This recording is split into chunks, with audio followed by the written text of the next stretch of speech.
Welcome to steno with Paras. Dictation start होगी 5 second बाद। Start. यह राहत की बात तो है कि भारतीय और चीनी सेना के कोर कमांडरों के बीच लंबी बातचीत के बाद वास्तविक नियंत्रण रेखा पर तनाव घटाने पर सहमति बन गई, लेकिन अब चीन पर भरोसा नहीं किया जा सकता।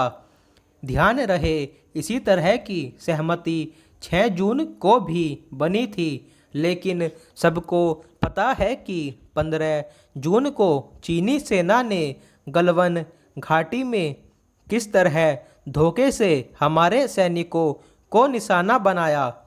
गलवान में चीनी सेना की धोखेबाजी यदि कुछ बता रही है तो यही कि वह बिल्कुल भी भरोसे काबिल नहीं। धोखा देना और फिर शांति सहयोग की फर्जी बातें करना उसका स्वभाव बन गया है। ऐसे किसी भी मक्कार देश की बातों पर यकीन करने का अर्थ है खुद को छलना। चीन केवल भारत के मामले में ही समझौते और आपसी समझबूझ को धता बताने में माहिर नहीं है, वह दुनिया भर में मनमानी करने के लिए कुख्यात है। धोखा देना और फिर दादागिरी करना चीन सत्ता की असल पहचान है।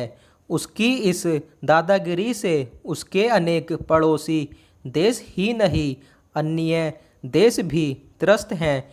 हालांकि उसकी छवि एक गुंडा देश के तौर पर उभर आई है, लेकिन वह महाशक्ति बनने के अहंकार से ग्रस्त है। पहरा भारत को चीन से न केवल सतर्क रहना होगा, बल्कि नियंत्रण रेखा पर अपनी चौकसी भी बढ़ानी होगी। हैरत नहीं कि चीनी सेना उसी तरह की हरकत फिर करे जैसी उसने लद्दाख और सिक्किम में की। भारत को चीन से सावधान रहने के साथ ही उसके विस्तारवादी रवैये का प्रतिकार करने के लिए भी तैयार रहना होगा।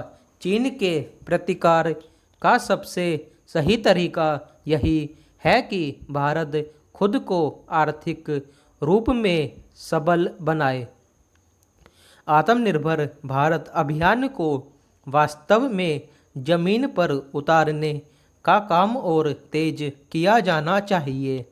यह समझने की ज़रूरत है कि इस अभियान को सफल बनाने में देश के आम लोगों की भी महती भूमिका होगी। ज़रूरत चीन के खिलाफ उन्माद पैदा करने की नहीं, बल्कि यह सुनिश्चित करने की है कि भारत भी उसकी तरह एक बड़ी आर्थिक ताकत कैसे बने।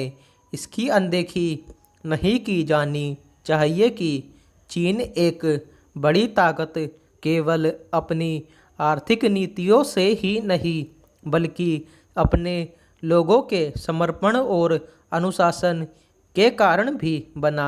बेहतर हो कि सरकार के साथ साथ देश की जनता भी चीन की धोखेबाजी से सही सबक सीखे। देश की जनता को उन प्रयासों में भागीदार बनने के लिए तैयार रहना चाहिए जो चीन से आर्थिक मुकाबले के लिए उठाए जा रहे हैं।